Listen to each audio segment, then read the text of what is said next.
The DOJ IG report revealing bias in the FBI, this time against Trump voters. A message by an unidentified bureau employee said Trump supporters are all poor to middle class, uneducated, lazy POS that think he will magically grant them jobs for doing nothing. They probably didn't watch the debates, aren't fully educated on his policies, and are stupidly wrapped up in his unmerited enthusiasm.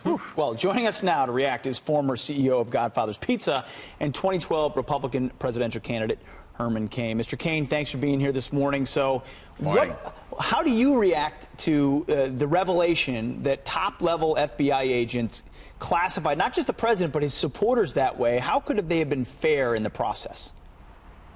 This is an insult below the belt. I have been poor before I was poor. I know what poor looks like, and so did my dad.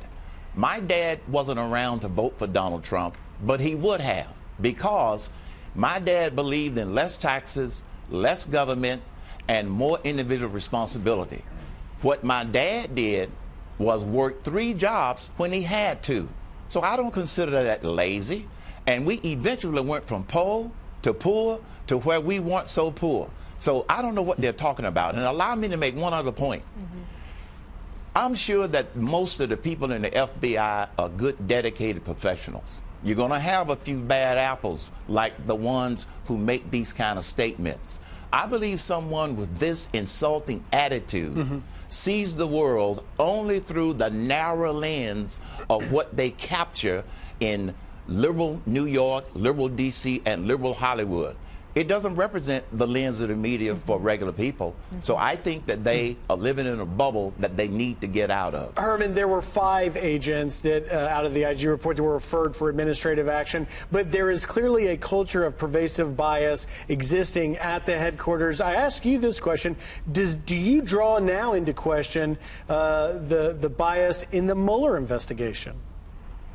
Absolutely. Rudy Giuliani said it best. The basis for getting the authority, the FISA order, in order to start that was flawed in itself. So if the basis is flawed and biased, they really shouldn't have been able to get it. So yes, it does bring into question the validity of this witch hunt called the Mueller investigation. You know, going back to that text exchange, calling Trump supporters stupid and lazy, it reminds me of Hillary Clinton on the campaign trail referring to some of the supporters as a basket of deplorables. We all remember that moment. What message do you have for people to better understand maybe the Trump supporters? You're one yourself. Many of them you're friends with. Who are these people? Help better describe who they are. Deplorables unite. That's my message to them. Here's who those Trump supporters are. I give a lot of speeches across the country, and I spoke to a group in Florida, Jacksonville, just yesterday. You got 2 lenses out there, Abby. One is that very narrow lens that presents America as divided, that presents America in terms of all of the negative stuff that goes on. And then you have that wide lens of the American people who see America through their daily lives. Those are the people that elected Donald Trump, and those are the people that are going to continue to support him and support some of the Republicans, most of them, in November. That's the America that most of us see. All right, it's an important perspective. Good to have you on Thank this you, sir. morning. Appreciate it. Thank you.